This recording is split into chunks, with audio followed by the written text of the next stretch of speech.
Student myself Patel ધ્રુવિયન. આજે આપણે જોઈશું હેગાર્ડ્સ. હેગાર્ડ્સ મતલબ શું થાય? તો 12 અઠવાડિયા સુધી ગર્ભાશયની પહોળાઈ વધી જાય છે.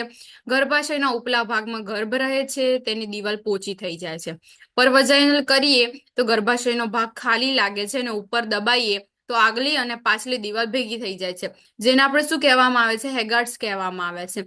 આ ચિહ્ન ક્યારે જોવા મળે છે? તો 6 થી 12 અઠવાડિયા સુધી આ ચિહ્ન ખબર પડે છે. બરાબર. પછી આગળ આપણે જોઈશું બીજું ટ્રાઇમેસ્ટર મતલબ સેકન્ડ ટ્રાઇમેસ્ટર. બરાબર. એમાં આપણે કઈ કઈ વસ્તુ જોવામાં આવે છે? તો વજન અને હાઇટ માપવામાં આવે છે, ફંડલ હાર્ટ સાઉન્ડ ચેક કરવામાં આવે છે, ફિટસના હાર્ટ સાઉન્ડ ચેક કરવામાં આવે છે ફંડલ થ્રુ. બરાબર. પેટ ઉપર તપાસ કરીએ તો બાળકના શરીરના અવયવો ક્યાં છે તે માલુમ પડે છે. યુરિનની તપાસ કરવામાં આવે છે, બ્લડ પ્રેશર જોવામાં આવે છે, હિમોગ્લોબિન ચેક કરવામાં આવે છે. બીજા ટ્રાઇમેસ્ટરમાં ગર્ભાશયનું આકોંચન થાય છે અને એબ્ડોમિનલ ગર્થ વધી જાય છે. બરાબર. એટલે સેકન્ડ ટ્રાઇમેસ્ટરમાં ફર્સ્ટ ટ્રાઇમેસ્ટર કરતા એની કમ્પેરિઝનમાં એબ્ડોમિનલ ગર્થ એટલે કે ફંડસની હાઇટ કેટલી થઈ જાય છે? નોર્મલ કરતા વધારે જોવા મળે છે. બરાબર. એટલે આપણને ખબર પડે છે કે તે પ્રેગ્નેન્ટ છે. સગર્ભ માતાને સલાહ કઈ કઈ આપવી જોઈએ? તો પોતાની સ્વચ્છતા રાખવી જોઈએ, અંદરના કપડા ઢીલા અને સ્વચ્છ કપડાં પહેરવાની સલાહ આપવી જોઈએ. બરાબર. હલનચલન કરી શકે તેવા ઢીલા કપડાં પહેરાવવા જોઈએ, ઋતુ પ્રમાણે કપડાં પહેરવાની સલાહ આપવી જોઈએ. આરામની સલાહ આપવામાં આવે છે. સૂતી વખતે પગ નીચે શું કરવામાં આવે છે? તકિયો મૂકવામાં આવે છે. તેના શું થઈ જાય? આપણે થ્રોમ્બોસિસ પ્રિવેન્ટ કરી શકીએ. બરાબર. પહેલા 3 મહિના સ્ત્રી પુરુષે સંભોગ ના કરવો જોઈએ. દાંતની સ્વચ્છતા રાખવી જોઈએ. દાંતના પોલાણ હોય તેમાં પરું થતું હોય તો ડોક્ટરની સલાહ લેવી જોઈએ. બ્રેસ્ટ નિપલ પર તેલ લગાવીને લૂછી નાખવું જોઈએ. કેમ કે એ મોઇશ્ચરાઇઝ રહે છે, એમાં ક્રેક થતા નથી. બરાબર. પાછલા 3 મહિના હોય તો તેને બ્રેસિયર્સ પહેરાવવા જોઈએ. બરાબર. પહેરવાની સલાહ આપવી જોઈએ. પછી આગળ છે ડાયટમાં આયર્ન, કેલ્શિયમ, વિટામિન સી, દૂધ જેવી દૂધની બનાવટો, સિંગ, દહીં લેવામાં આવે છે. ત્રીજું ટ્રાઇમેસ્ટર મતલબ થર્ડ ટ્રાઇમેસ્ટર પેશન્ટની અલ્ટ્રાસોનોગ્રાફી કરવામાં આવે છે, બ્લડ પ્રેશર મેજર કરવામાં આવે છે. સોજા આવતા હોય તો SRD મતલબ સોલ્ટ રેસ્ટ્રિક્ટેડ ડાયટ, મીઠા વગરનો ખોરાક આપવો જોઈએ પેશન્ટને. બરાબર. વધારે પડતા સોજા આપતા હોય કાં તો પેશન્ટનું બ્લડ પ્રેશર વધી જતું હોય તો એમાં શું કરવું જોઈએ? SRD નો યુઝ કરવો જોઈએ. યુરિનમાં પ્રોટીન વધારે હોય તો તેને ટેક્સિમિનિયા પ્રેગ્નન્સી કહેવામાં આવે છે. ડિલિવરીના પ્રકાર કયા કયા હોય છે? તો પહેલું છે પ્રીમેચ્યોર ડિલિવરી.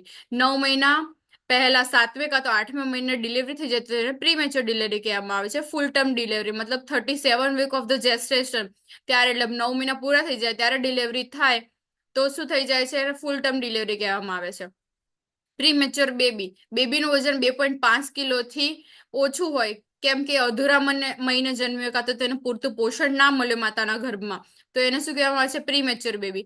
સ્ટીલ બર્થ મતલબ કે મૃત બેબી જન્મે એટલે 20 વીક પછી અને 37 વીક પહેલા બેબી જન્મે અને એ પણ કેવું જન્મે? મરેલું જન્મે. બરાબર. તો એને સ્ટીલ બર્થ કહેવામાં આવે છે. બરાબર.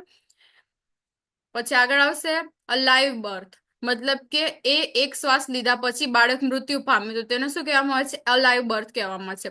પારા જેટલી સુઅવડ થઈ હોય તેને શું કહેવામાં આવે છે? પારા. અને ગ્રેવિડા મતલબ માતલા જેટલી વખત ગર્ભવતી રહી હોય તેને ગ્રેવિડા કહેવામાં આવે છે. પોસ્ટનટલ પીરિયડ પોસ્ટનટલ ડિલિવરી પછીની સંભાળ કઈ કઈ રાખવામાં આવે છે? આપણે ડિલિવરી થઈ જાય બેબીની પછી એની સંભાળ રાખવામાં આવે ત્યારે આપણે શું કહીએ છીએ? પોસ્ટનટલ કેર કહેવામાં આવે છે. મતલબ PNC પોસ્ટનટલ કેર. સુઅવડ થાય અને ગર્ભાશય પોતાની નોર્મલ પરિસ્થિતિમાં આવી જાય છે. બાળકના જન્મથી 40 દિવસ સુધી માતાને પોસ્ટનટલ મધર કહેવામાં આવે છે અને તે દરમિયાન માતાને સંભાળ આપણે લઈએ છીએ તેને પોસ્ટનટલ કેર કહેવામાં આવે છે. જોખમી માતાના ચિહ્નો કયા કયા હોય છે? 18 વર્ષથી નીચેની સ્ત્રીની જો એ પ્રેગ્નન્સી કન્સીવ કરી હોય ને ડિલિવરી આપતી હોય બેબીની ડિલિવરી એને કરી હોય તો તેને આપણે શું કહીશું? જોખમી માતા કહીશું. બરાબર. હાઇટ ઓછી હોય જેમ કે 140 સેન્ટીમીટરથી હાઇટ ઓછી હોય તો તેને જોખમી મધર કહે છે. પહેલા 3 મહિના બ્લીડિંગ થતું હોય તો એને શું કહેવામાં આવે છે? થ્રેટનિંગ અબોર્શન કહેવામાં આવે છે. ગર્ભ હોય તો ગર્ભાશયમાં જ મરી જાય, તરત જ બાળક જન્મે અને મરી જાય. લોહીનું પ્રમાણ ઓછું હોય એટલે એનેમિયા હોય બરાબર પેશન્ટમાં તો એને આપણે જોખમી માતા તરીકે ઓળખીએ છીએ. માતાને કોઈ હૃદયની બીમારી હોય, માતા સગર્ભ થાય ત્યારે બ્લીડિંગ થતું હોય અને સોજા આવતા હોય, ગર્ભાશયમાં 5 મહિના પછી બાળક ફરતું ન હોય એટલે બેબી અંદર ડેથ થઈ ગયું હોય, અચાનક 7 મહિના બ્લીડિંગ થાય છે, એન્ટીપાર્ટમ હેમરેજ કહેવામાં આવે છે અને APH બરાબર. ગર્ભ રહેલો હોય અને માતાને કોઈ બીમારી થયેલો હોય, જેમ કે ટીબી છે, એઇડ્સ છે, HIV છે, પછી ડાયાબિટીસ મલાઇટસ છે, આ બધા જોખમી બીમારીઓ થઈ હોય તો એને જોખમી માતા કહેવામાં આવે છે. કોઈ પણ જાતનો ચેપ લાગ્યો હોય, બરાબર, તો એને જોખમી માતા કહેવામાં આવે છે. જોખમી માતાના ચિહ્નો કયા કયા હોય છે? બાળક આડું અને ઊભું હોય છે અને મોટું હોય છે, વજન એનું વધારે હોય છે, માતાને હાઈ બ્લડ પ્રેશર હોય છે, એટલે એનું બીપી વધારે હોય છે નોર્મલ કરતા, પેશાબમાં પ્રોટીનનું પ્રમાણ વધારે હોય છે અને કીટોયુરિયા કહેવામાં આવે છે, બરાબર, જેના કારણે પ્રીએક્લેમ્પસિયા થઈ શકે છે માતાને, એટલે કે ખેંચ આવવાના ચાન્સીસ છે, બરાબર. તો એને શું કહેશે કે જોખમી માતા. સગર્ભતા, ધૂમ્રપાન અને મદપાન ન કરાવવું જોઈએ, બરાબર. અછબડા જેવી ચેપી રોગ ગર્ભાશયના શિશુઓ માટે ભયાજનક હોય છે અને આવી ચેપવાળી વ્યક્તિથી દૂર રહેવામાં આવે છે. ડોક્ટરની સલાહ મુજબ પેશન્ટને સારવાર આપવામાં આવે છે. PPH, પોસ્ટપાર્ટમ હેમરેજ, ડિલિવરી થયા પછી પોસ્ટપાર્ટમ હેમરેજ જોવા મળે છે. તો ફર્સ્ટ સ્ટેજ કમરથી દુખાવો થાય છે અને પેલ્વિસ તરફ આગળ વધે છે, તેને પ્રથમ તબક્કો કહેવામાં આવે છે, જેનો સમયગાળો પ્રાઇમી માટે 8 થી 12 કલાક જેટલો હોય છે અને મલ્ટી માટે 4 થી 6 કલાક જેટલો હોય છે. ફર્સ્ટ સ્ટેજમાં નર્સની ફરજ એટલે જવાબદારીઓ કઈ કઈ હોય છે? તો પેશન્ટ રજિસ્ટર છે કે અનરજિસ્ટર તે કાર્ડ જોવું જોઈએ, પેશન્ટની સિરિયલ કન્ડિશન જોવામાં આવે છે, પેશન્ટ ચાલીને આવ્યું છે કે સ્ટ્રેચર પર આવ્યું છે તે જોવામાં આવે છે. પ્રાઇવેટ પાર્ટ એટલે કે પ્રાઇવેટ ભાગનું શેવિંગ કરવું જોઈએ પેશન્ટના, ડોક્ટરના કહ્યા મુજબ એનીમા આપવામાં આવે છે પેશન્ટને, યુરિન ટેસ્ટ કરવામાં આવે છે, ગ્રુપિંગ મેચ કરવામાં આવે છે, AB બ્લડ તપાસ કરવામાં આવે છે. પેશન્ટને દર્દ આવતું હોય તો તે બાથરૂમમાં મોકલવું નહીં પેશન્ટને, બરાબર. જેમ કે યુટ્રાઇન કોન્ટ્રેક્શન થતા હોય તો તેને એમ નહીં કહેવાનું કે તમારે વોશરૂમ જવાનું, કેમ કે બેબી આવવાની એ તૈયારી હશે, એટલે લિથોટોમી પોઝિશનમાં પેશન્ટને સુવાવડ કરાવી, પર વજાઇનલ એક્ઝામિનેશન કરવાની તૈયારી કરવી. સેકન્ડ સ્ટેજ ઓફ લેબર, બરાબર. તેમાં શું કરવામાં આવે છે? તો સર્વિક્સનું મુખ પૂરેપૂરું ખુલી જાય છે, તેને બીજો તબક્કો કહેવામાં આવે છે, જેનો સમયગાળો પ્રાઇમી પેરામાં 1 થી 2 કલાકનો અને મલ્ટી પેરામાં 1 થી 2 કલાકનો હોય છે. જવાબદારીઓ શું કરવામાં આવે છે? તો પરવજાઇનલ ટ્રે અને ડિલિવરી ટ્રે તૈયાર કરવામાં આવે છે, કોઈ બાંધતી વખતે ટાઈટ બાંધવામાં આવે છે, કોર્ડને નીચે દબાણ કરવાનું કહેવામાં આવે છે. પેશન્ટને શું કરવાનું કે તમે બહાર આપો એટલે જલ્દી શું થઈ જાય કે બેબી ડિલિવર થઈ જાય. પછી બેબીની નાળ કાપતી વખતે નાભીથી 3 થી 4 ઇંચ ઉપર ક્લેમ્પ કરવામાં આવે છે. ડિલિવરી થાય પછી બેબીને લઈને તરત જ બેબી ટ્રેમાં મૂકવામાં આવે છે અને વારંવાર બેબીને જોતા રહેવું પડે છે અને નાળમાંથી બ્લીડિંગ થતું નથી કે થાય છે કે નહીં એ તે જોવામાં તેનું ધ્યાન રાખવામાં આવે છે, બરાબર. પેશન્ટને આરામ કરવાનું કહેવામાં આવે છે, બાળકના ધબકારા નિયમિત છે કે નહીં તે ચેક કરવામાં આવે છે. થર્ડ સ્ટેજ ઓફ લેબર, ત્રીજો સ્ટેજ, તેમાં શું થશે? બાળકનો જન્મ થાય અને પ્લેઝન્ટા બહાર આવે તો તેને ત્રીજો સ્ટેજ કહેવામાં આવે છે, જેનો સમયગાળો પ્રાઇવીમાં 20 મિનિટ અને મલ્ટીમાં 30 મિનિટ હોય છે. થર્ડ સ્ટેજમાં નર્સની ફરજ અને જવાબદારીઓ શું છે? તો પ્લેઝન્ટા બહાર આવે છે કે નહીં તેનું ધ્યાન રાખવામાં આવે છે, પ્લેઝન્ટા ખેંચવું નહીં, એની જાતે જ બહાર આવશે. પ્લેઝન્ટા બહાર ન આવે ત્યાં સુધી પેશન્ટની સામે ઊભા રહેવાનું આપણે એઝ અ નર્સ અને યુટ્રસ પર મસાજ કરવાનું કહેવામાં આવે છે, બરાબર. માતાને સ્વચ્છ કપડાં પહેરાવવા જોઈએ, માતાને પથારી પણ સ્વચ્છ રાખવી જોઈએ. માતા થાકી ગઈ હોય તો તેને ગરમ પાણી, ગરમ ચા, ગરમ દૂધ, બિસ્કિટ આપવામાં આવે છે, જરૂર પ્રમાણે ઇન્જેક્શન આપવામાં આવે છે, પગ ઉપર પગ ચડાવીને સુવાડી દેવાની માતાને, બરાબર. પેશન્ટને પલ્સ ખાસ કરીને એને ચેક કરતું રહેવાનું, પેશન્ટની કન્ડિશન જોવામાં આવે છે વારે વારે. પેશન્ટને કોઈ પણ જાતની તકલીફ હોય તો ડોક્ટરે તરત જ જાણ કરી દેવામાં આવે છે.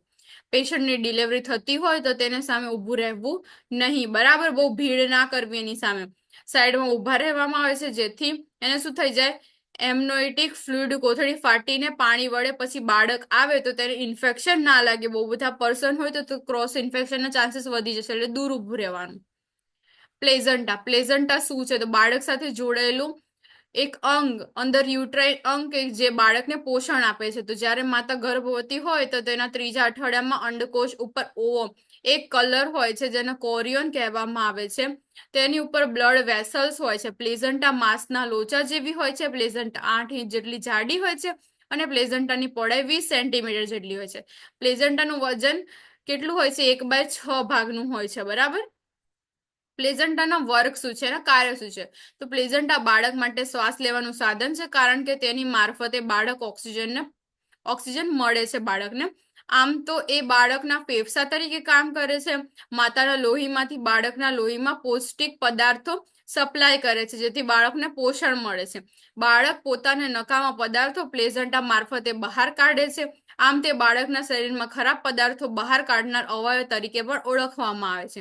પ્લેઝન્ટા ગર્ભાશયમાં 3 રીતે હોય છે, જેમાં સેન્ટ્રલ, માર્જિનલ અને લેટરલ હોય છે. બરાબર. સેન્ટ્રલ મતલબ કે બાળકના મુખની ઉપર આવેલું હોય છે. માર્જિનલ મતલબ કે નહીં ઉઘડેલા ગર્ભાસ્થના અંદરના મુખ સુધી જતી હોય છે. બરાબર. અને લેટરલ મતલબ સાઈડમાં આવેલું હશે. બરાબર. ગર્ભાશયના નીચલા ભાગમાં રહે છે અને તે અંદર મુખ સુધી જતી નથી. બરાબર. એનું મુખ આખું ઢાંકી દે છે, મતલબ કે લેટરલ એટલે કેવું આખું એનું મુખ ગર્ભાશયનું ઢાંકી દે છે. બરાબર. એ માર્જિનલ મતલબ કે દિવાલ સુધી જ આવે છે મુખ, એટલે મતલબ સર્વિક્સના મુખ સુધી જ આવે છે. અને સેન્ટ્રલ મતલબ કે વચ્ચેના ભાગમાં હોય છે. બરાબર. પ્લેઝન્ટા. હવે આગળ આપણે જોઈશું ટ્વિન્સ પ્રેગ્નન્સી શું હોય છે. તો કોઈ વાર ગર્ભાશયમાં એક કરતા વધારે બાળકનો વિકાસ થાય તો તેને ટ્વિન્સ પ્રેગ્નન્સી મતલબ કે જોડિયા ગર્ભાવસ્થા કહેવામાં આવે છે. મોટાભાગે 2 બાળકોના હિસ્સા બને છે, જેને જોડકા બાળકો અથવા તો ટ્વિન્સ પ્રેગ્નન્સી કહેવામાં આવે છે. પરંતુ આ ક્યારેક 3 અથવા વધુ બાળકો પણ સંભવિત છે. 3 બાળકો હોય તો એને ટ્રિપ્લેટ્સ કહેવામાં આવે છે. 2 બાળકો હોય તો એને ટ્વિન્સ કહેવામાં આવે છે. બરાબર. 2 બાળકો વાળી સગર્ભતાને 2 પ્રકાર હોઈ શકે છે. એક સ્ત્રી બીજ ફલિત થવાથી જન્મેલા અને 2 સ્ત્રી બીજ ફલિત થવાને કારણે જન્મેલા બાળકના કારણે ટ્વિન્સ પ્રેગ્નન્સી થાય છે. તેના કારણો શું શું હોઈ શકે છે ટ્વિન્સ પ્રેગ્નન્સીમાં? જોડકા બાળકો અમુક જાતિ જેવા કે નીગ્રો, અમુક બાળકોમાં જેમ કે વારસાગત તેમજ માતાની વધુ ઉંમર, વધુ બાળકો અને વંધ્યત્વની દવાઓ જેમણે લીધી હોય તેના કારણે વધુ જોવા મળે છે. તેનું મહત્વ શું છે? તો જોડકા બાળકોમાં ખાસ કરીને એક સ્ત્રી બીજના 2 ભાગ થવાથી જન્મેલા બાળકોમાં વધુ સરખું હોય છે અને તેથી તેઓ ભવિષ્યમાં એકબીજાને કોઈ અવયવ કાં તો ચામડીનું દાન કરી શકે છે. હવે આગળ આપણે જોઈશું જોડકા બાળકો વાળી સગર્ભાવસ્થાનું નિદાન અને જોખમો. બરાબર. તો નિદાનમાં જોઈશું કુટુંબમાં જોડકા બાળકો હોય અથવા માતાને વંધ્યત્વની દવા લીધી હોય તો માથાને ઉલટી વધારે થતી હોય છે, પેટમાં વધુ દુખતું હોય છે, પગે સોજો આવતો હોય છે, લોહી ઓછું હોવાનું અને બ્લડ પ્રેશર વધી જવાના રોગો થાય છે. માતાની તપાસ અથવા ગર્ભાસ્થા વધારે મોટું લાગે છે, તે બાળકોને લીધે ઘણા બધા બાળકોના ભાગોને ખબર પડે છે. 2 જુદા જુદા ધબકારા સંભળાય છે. પહેલાના જમાનામાં પાકું નિદાન એક્સરે થી કરવામાં આવતું હતું, પરંતુ આધુનિક જમાનામાં તે સોનોગ્રાફીથી વધારે સારી રીતે થઈ શકે છે. સોનોગ્રાફી કરતા કયા પ્રકારના જોડિયા બાળકો છે તે આપણે નક્કી કરી શકીએ છીએ સોનોગ્રાફીથી. માતાને કયા જોખમો હોય, બાળકોને કયા જોખમો હોય ટ્વિન્સ પ્રેગ્નન્સી હોય ત્યારે, તો આપણે જોઈશું. તો પહેલા આવશે માતાના જોખમો. લોહી ઓછું થઈ જાય છે. બરાબર. માતામાં હિમોગ્લોબિન ઘટી જાય છે. ફેફસા અને હૃદય ઉપર વધારે પડતું દબાણ આવશે, કેમ કે નોર્મલ કરતા એક ચાઇલ્ડ કરતા 2 ચાઇલ્ડ હશે તો એબ્ડોમિનલ ગર્થ નોર્મલ કરતા વધારે વધી જશે અને શું થશે ધીમે ધીમે બેબી ફંડસની હાઈટ વધતી જશે, એટલે શેનો પ્રેશર આવશે? ફેફસા અને હૃદય પર. પ્રસૂતિ પૂર્વનો રક્તસ્રાવ થવો. પ્રસૂતિ બાદનો રક્તસ્રાવ ખૂબ વધી જાય છે, બ્લડ પ્રેશર વધી જાય છે, હાલવા ચાલવામાં તકલીફ પડે છે, કેમ કે પેટમાં ઓલરેડી વજન વધી જાય છે માતાને. બાળકો ઊંધા અથવા આડા હોવાની શક્યતા રહે છે. હવે આગળ આપણે જોઈશું જોખમો એટલે બાળકમાં કયા કયા જોખમો જોવા મળે છે? તો અધૂરા મહિને જન્મવાની ચાન્સીસ છે, વિકાસ રૂંધાઈ જાય છે, જન્મજાત ખોડખાં પણ જોવા મળે છે, કોઈ એક બાળક ગર્ભાવસ્થામાં મૃત્યુ પામી જાય છે, એક બાળકનું લોહી બીજાને જતું નથી, એના કારણે પોષણ ઓછું મળે છે. હવે હાર્ટ રિલેટેડ પ્રોબ્લેમ કઈ કઈ જોવા મળે છે પેશન્ટમાં? પહેલા જોઈશું હૃદય રોગોના લક્ષણોમાં શ્વાસ ચડવો, ન મટે તેવી ઉધરસ આવે છે, ઉધરસમાં લોહી પડે છે, પગ અને આખા શરીરમાં સોજા આવવાના ચાન્સીસ વધી જાય છે, છાતીમાં દુખાવો થાય છે અને છાતીમાં ધબકારા થવા વધી જાય છે, ચક્કર આવવા અને અશક્તિ લાગવી વગેરે લક્ષણો જોવા મળે છે. હૃદય રોગ કેટલો ગંભીર છે તે નક્કી કરવા ન્યુયોર્ક શહેરમાં હૃદયરોગ નિષ્ણાંતે સૂચવેલા વર્ગીકરણ નો ઉપયોગ લેવામાં આવે છે તે નીચે મુજબ છે. તો પહેલા આવશે ન્યુયોર્ક શહેરમાં હૃદયરોગ નિષ્ણાતે સૂચવેલું વર્ગીકરણ શું છે? તો પહેલું છે તકલીફનું વર્ણન. સામાન્ય રોજના કામમાં કોઈ તકલીફ નથી તેને A ગ્રેડ આપવામાં આવે છે. સામાન્ય કોઈ પણ કામમાં શ્વાસ ચડે છે તો તેને B ગ્રેડ આપવામાં આવે છે. રોજિંદા કરતા ઓછું કામ કરે તો પણ શ્વાસ ચડી જાય છે તો એને C ગ્રેડ આપવામાં આવે છે, અને આરામની પરિસ્થિતિમાં પણ શ્વાસ ચડે છે તો એને D ગ્રેડ આપવામાં આવે છે. બરાબર. હૃદય રોગની સગર્ભાવસ્થા પર અસર કઈ કઈ જોવા મળે છે? તો આવી બહેનોએ કાચી સુવાવડ, ઓછા વજન અને ઓછા વિકાસવાળું બાળક જન્મવું તેમજ બાળકનું પેટમાં મરી જવું તેવી તકલીફો જોવા મળે છે. જે માતાને જન્મજાત હૃદય રોગ હોય તો તેને બાળકને હૃદય રોગ જન્મથી થવાના શક્યતા છે. મતલબ મધરને છે તો બેબીને પણ ચાન્સીસ છે કે હાર્ટ ડિઝીઝ થઈ શકે છે. પછી આગળ છે સગર્ભાવસ્થામાં હૃદય તથા રુધિરાભિસરણ તંત્રમાં તથા ફેરફારોને કારણે હૃદયરોગ વાળી બહેનોને મુખ્ય 3 જોખમો રહે છે.